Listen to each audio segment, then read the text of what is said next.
नमस्कार to all. आज जो हम डिस्कस करेंगे वो टॉपिक है, एनएमआर स्पेक्ट्रोस्कोपी का ही टॉपिक है, the nuclear Overhauser effect, एनओई effect और सिग्नल एनहांसमेंट टेक्निक। ठीक है, तो कब ये मेथड यूज होता है? तो वो कहता है कि दिस टेक्निक और this method is used to show the interaction between non equivalent protons. ऐसे प्रोटॉन्स जो नॉन इक्विवेलेंट प्रोटॉन्स हैं, उनके बीच में जो इंटरेक्शन हो रहा है उसको शो करने के लिए हम किस टेक्निक का यूज़ करते हैं? न्यूक्लियर ओवरहाउजर इफेक्ट का टेक्निक का यूज़ करते हैं। अब इसमें कंडीशन क्या है कि जो नॉन इक्विवेलेंट प्रोटॉन्स हैं वो कैसे प्रोटॉन्स होंगे? Which do not involve in coupling, यानी वहाँ वो कपलिंग में इन्वॉल्व नहीं होंगे, पहली बात। दूसरी बात, they are close enough in space. उनके बीच में जो डिस्टेंस होनी चाहिए वो एक रीजन बताता है कि 2 से 4 एंगस्ट्रॉम के बीच की डिस्टेंस होनी चाहिए, यानी वो स्पेस में क्या होने चाहिए? क्लोज होने चाहिए। और उनके बीच की डिस्टेंस यदि 2 से 4 एंगस्ट्रॉम के बीच में है तो वो दोनों के बीच में इंट्रैक्शन है या नहीं, इसको देखने के लिए हम कौन सी टेक्निक यूज करते हैं? Nuclear Overhauser effect technique. ठीक है, तो इस टेक्निक का बड़ा इंपॉर्टेंस है किसमें?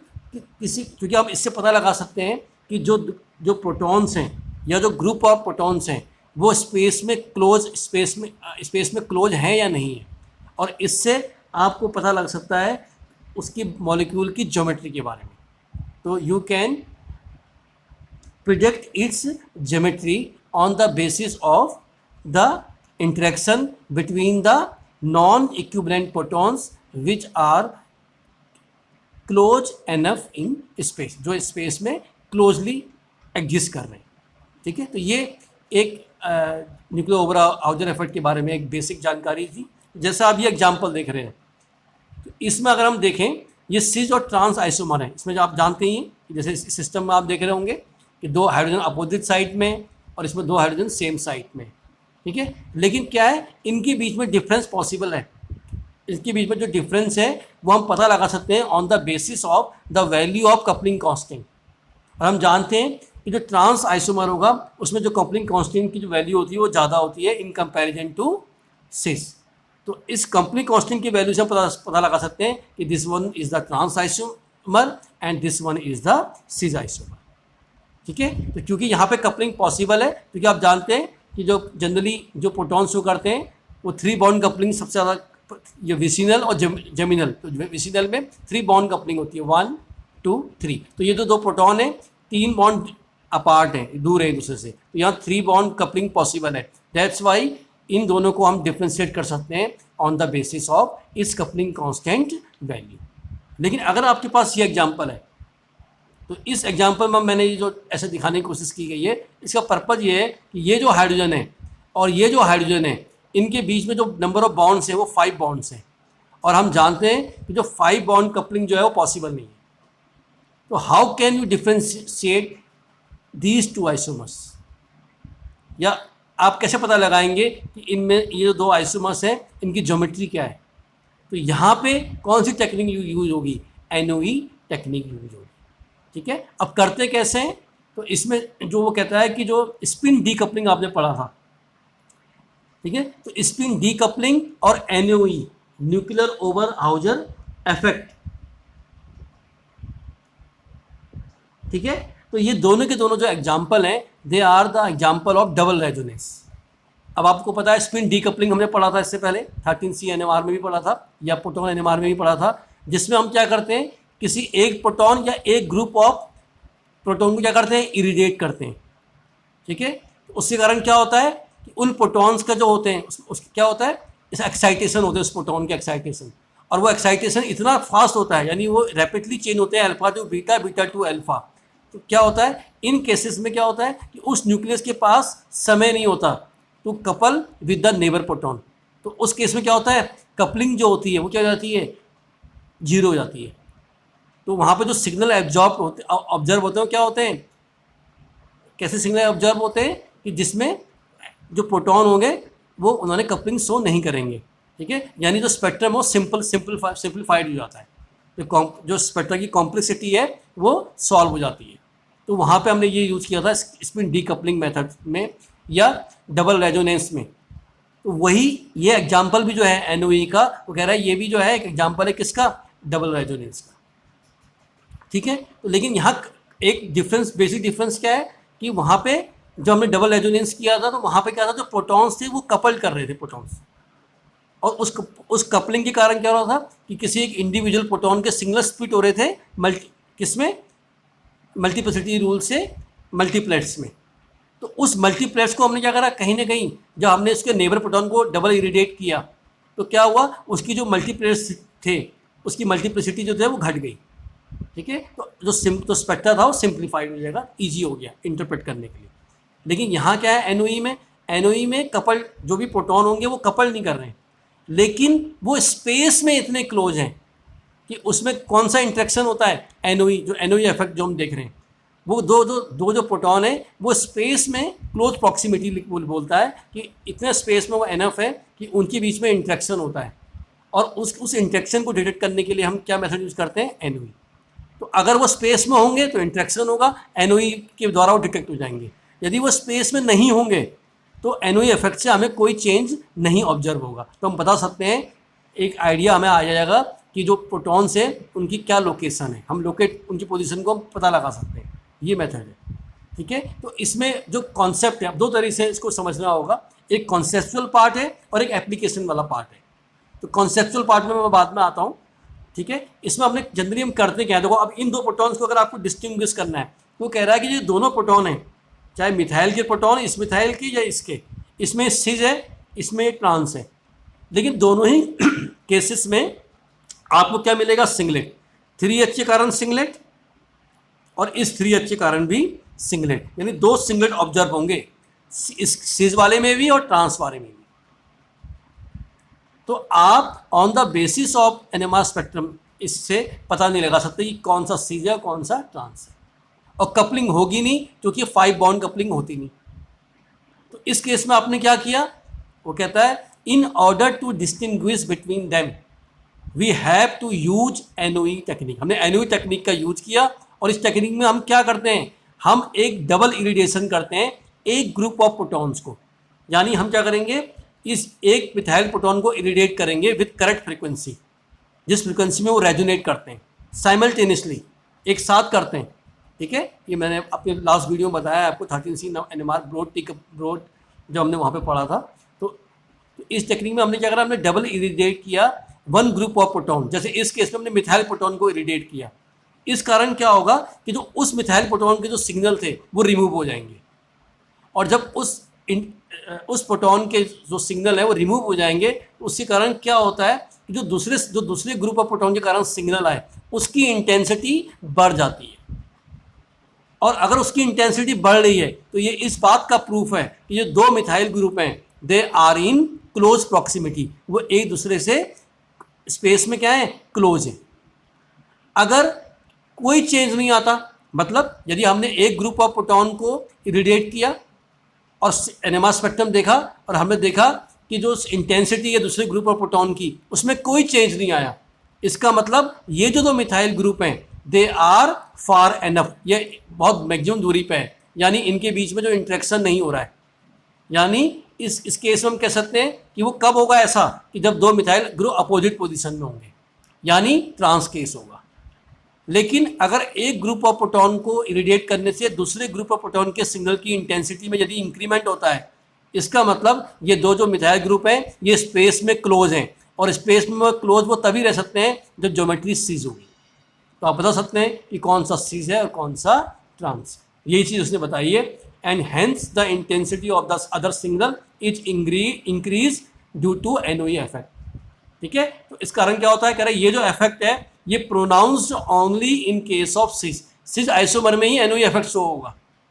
ठीक है, क्योंकि उसमें जो ग्रुप मिथाइल ग्रुप के जो प्रोटॉन्स हैं वो क्लोज एनफ एक दूसरे से नज़दीक हैं, इसलिए वहाँ पे क्या है, इंटरेक्शन पॉसिबल है। और यदि उनके बीच में इंटरेक्शन पॉसिबल है तो इस कारण क्या होगा, जब हम एक ग्रुप ऑफ प्रोटॉन को इरिडेट करेंगे यानी उसके कारण उसका सिग्नल रिमूव हो जाएगा, तो जो दूसरे ग्रुप ऑफ प्रोटॉन के कारण सिग्नल है उसकी इंटेंसिटी क्या हो जाएगी, इंक्रीज हो जाएगी। तो ये देखिए, ये मैंने ऐसा एक सिंपल रिप्रेजेंटेशन है, दिखाया आपको, ठीक है। तो जब पहले हमने देखा था ये कि हमें दोनों मिथाइल प्रोटॉन के कारण एक सिग्नल आ रहा था। अब यदि एनओई इफेक्ट होगा तो क्या होगा, सिस वाले केस में क्या होगा कि वन ऑफ द सिग्नल, जिस प्रोटॉन को हम, जैसे माना 2 प्रोटॉन है तो हमने जिस मिथाइल प्रोटॉन को इरिडिएट किया है उसके कारण जो सिग्नल होगा वो रिमूव हो जाएगा। तो एक सिग्नल रिमूव हो गया है, और दूसरे ग्रुप ऑफ प्रोटॉन के कारण जो सिग्नल था उसकी इंटेंसिटी क्या होगी, इंक्रीज हो गई, इंटेंसिटी बढ़ गई, ठीक है। तो ऐसा कब होगा, जब सीज होगा।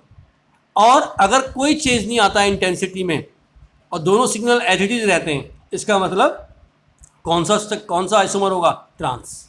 तो कह रहा है कि ट्रांस में क्या होता है कि 2 मिथाइल ग्रुप के बीच में डिस्टेंस बहुत ज़्यादा है, इसलिए वहाँ पे कोई फ़र्क नहीं पड़ता यदि आप एक ग्रुप ऑफ प्रोटॉन को इरिडिएट करेंगे तो इसका सिग्नल यदि रिमूव हो भी जाएगा ठीक है, तो दूसरे की इंटेंसिटी में कोई फ़र्क नहीं पड़ेगा। मतलब ये थोड़ा सा मैंने इसमें एक सिग्नल हमें हटाना पड़ेगा, ये नहीं होगा, ठीक है। यानी इसको तो हमने इरिडिएट कर दिया, इरिडिएट करने के बाद जो दूसरा सिग्नल है उसकी इंटेंसिटी वही रहेगी जो पहले थी, तो इंटेंसिटी में चेंज नहीं आएगा। तो अगर इंटेंसिटी में चेंज नहीं आ रहा है, इसका मतलब क्या है कि जो 2 मिथाइल ग्रुप है वो मैक्सिमम डिस्टेंस में, यानी वो ट्रांसपोजिशन में, ये यहाँ पे ये सिग्नल नहीं होगा, ध्यान रखिएगा, सिर्फ ये सिग्नल होगा। मतलब इंटेंसिटी से पता लगाएंगे, सिज में इंटेंसिटी बढ़ जाएगी, ट्रांस में इंटेंसिटी एज इट इज रहेगी, कोई चेंज नहीं आएगा।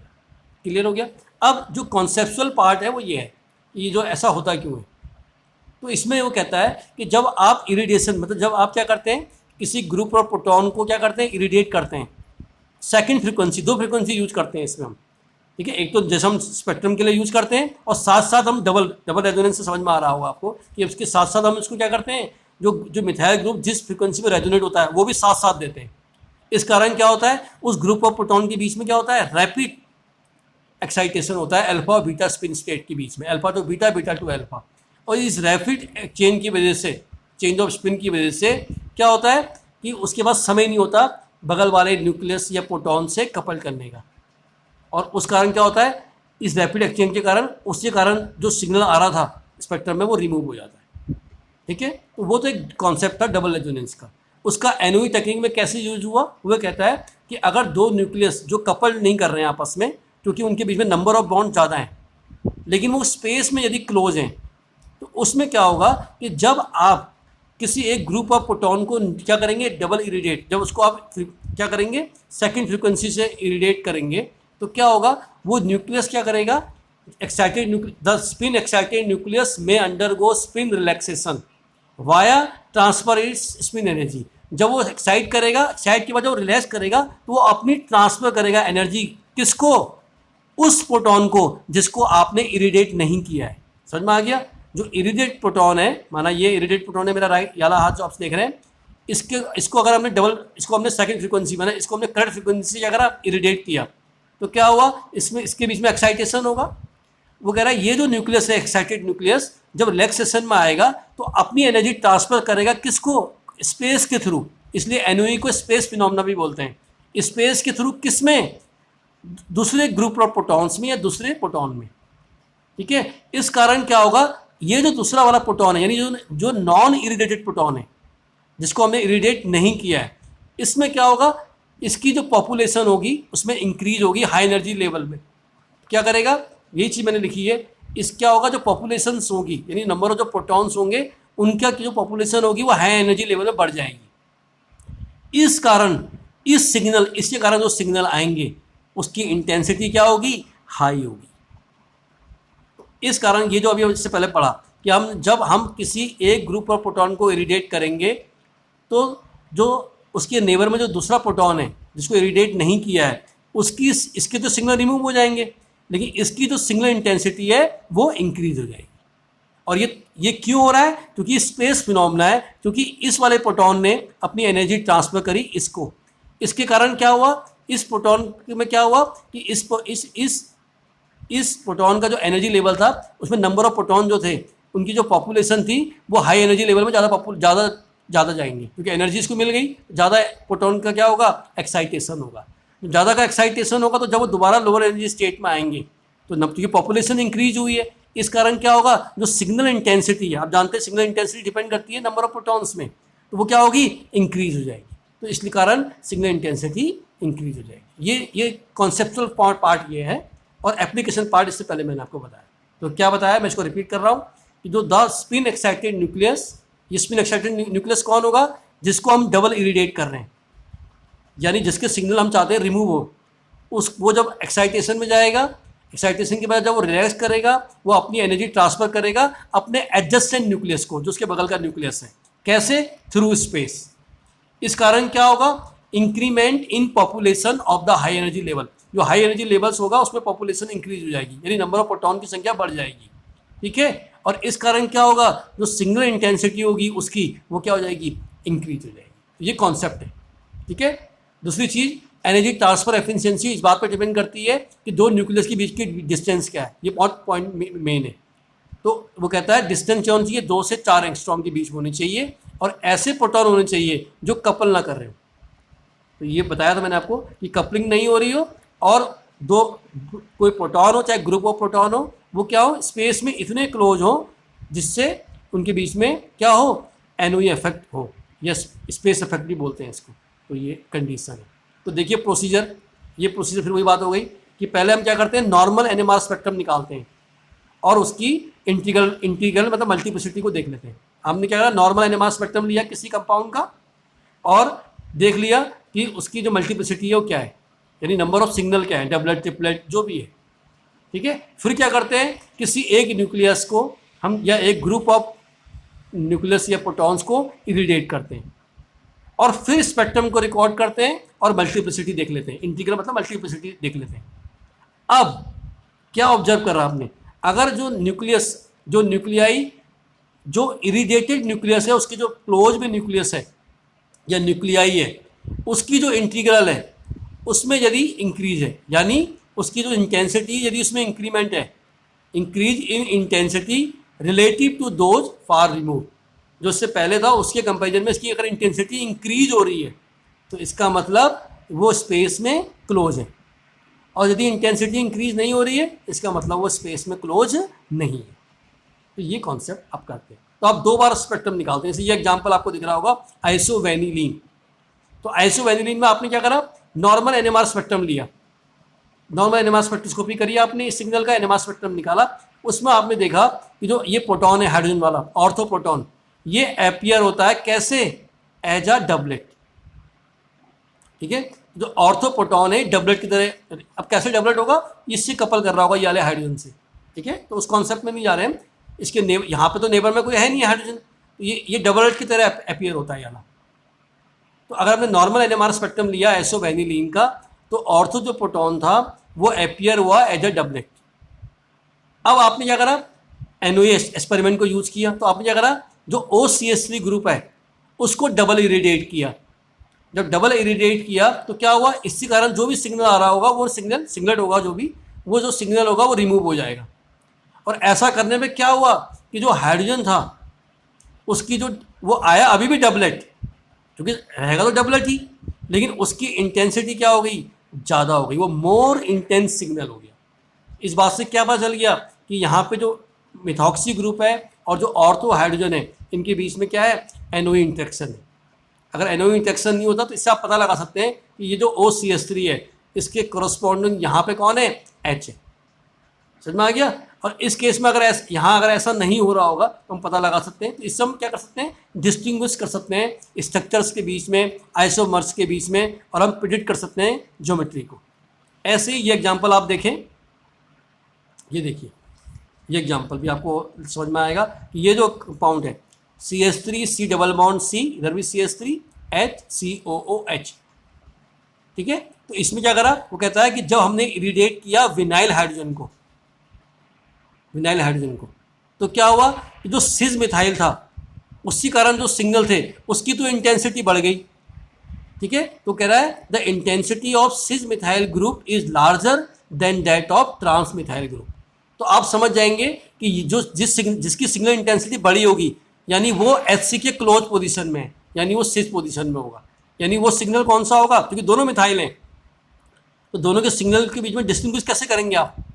तो डिस्टिंग्विश करने का तरीका क्या है कि अगर आपने Hc वाले प्रोटॉन को इरिडिएट किया और यदि जो CH3 अगर एक की सिग्नल इंटेंसिटी बढ़ रही है दूसरे से, तो आप ये बात समझ जाइएगा कि जिसकी बढ़ रही है वो Hc के क्या है, क्लोज है, यानी वो सिस पोजीशन में है, और जिसकी नहीं बढ़ रही है यानी वो Hc के रेस्पेक्ट में कौन सी पोजीशन में है, ट्रांस पोजीशन में। एक बार ठीक है, तो कह रहा है इस कारण से क्या है, ये मेथड यूजफुल है in determining stereochemical relationship in molecules, molecules के बीच में स्टीरियोकेमिकल रिलेशनशिप का पता लगाने के लिए। ऐसे ही वो कह रहा है यदि हम इरिडिएट करें सिस मिथाइल ग्रुप को, अब यदि हमने सिस मिथाइल ग्रुप को इरिडिएट किया तो कह रहा है तो होगा क्या, उल्टा इफेक्ट दिख रहे हैं, तो प्रोटॉन की क्या होगी, प्रोटॉन की तरह जो सिग्नल होगा उसकी इंटेंसिटी बढ़ जाएगी। कह रहा 70% increase in proton Hc intensity. लेकिन अगर हम इस मिथाइल प्रोटॉन को इरिडिएट करें ट्रांस वाले को, तो Hc की जो इंटीग्रल है या जो उसकी इंटेंसिटी है उसमें कोई चेंज नहीं आएगा। ठीक है, तो क्योंकि ट्रांस से कोई एनओई इंट्रैक्शन नहीं है, लेकिन सिस वाले से क्या है, एनओई इंट्रैक्शन है। तो स्टीरियोकेमिकल जो रिलेशनशिप है वो हम इससे पता लगा सकते हैं किसी भी स्ट्रक्चर का। ठीक है, कंडीशन क्या है कि जो दो प्रोटॉन्स हो, नॉन इक्विवेलेंट प्रोटॉन्स होने चाहिए, वो आपस में कपल ना करें और वो स्पेस में क्लोज एनएफ हो। कितनी क्लोज एनएफ हो, 2 से 4 एंगस्ट्रॉम के बीच में। ठीक है, thank you very much for watching, thank you.